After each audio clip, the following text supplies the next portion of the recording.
उनके पास कोई इशू है नहीं अभी, खाली कांग्रेस भवन में या सीपीएम का भवन में, और सीपीएम का लीडर जो है कांग्रेस भवन में पहुंच जाते हैं, और सीपीएम का लीडर कांग्रेस का लीडर सीपीएम का भवन उनका जो ऑफिस है वहां पहुंच जाते हैं, और बैठे बैठे खाली आप लोगों को बुलाते हैं और वहां पर अपना खाली प्रेस कॉन्फ्रेंस ही करते रहते हैं।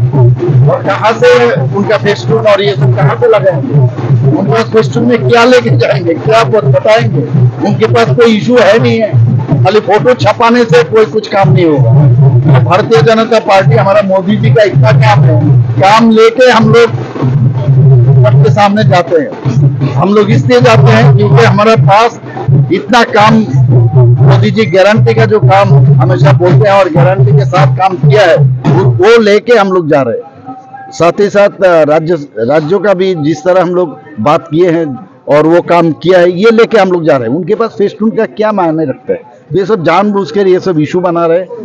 हमारे तरफ से तो कोई दिक्कत नहीं है, हम तो अपना जो सीधा हम लोग चलने वाले आदमी हैं और जनता के लिए काम करना चाहते हैं, उस दिशा पर हम लोग जा रहे हैं। স্যার, বিরোধীরা আরেকটা প্রচার করছে যে ঘরে ঘরে যাচ্ছে তারা ভোটের জন্য, সেখানে গিয়ে বলছে যে যদি বিজেপি আসে মানে মুসলমান যারা রয়েছে মাইনরিটি তাদেরকে পুনরায় বাংলাদেশ পাঠিয়ে দেওয়া হবে। সেই বিষয়ে এগুলো দেখুন, আগেও বলেছে ওরা, 2018 সময় বলেছে, আবার 2019-এর সময় বলেছে।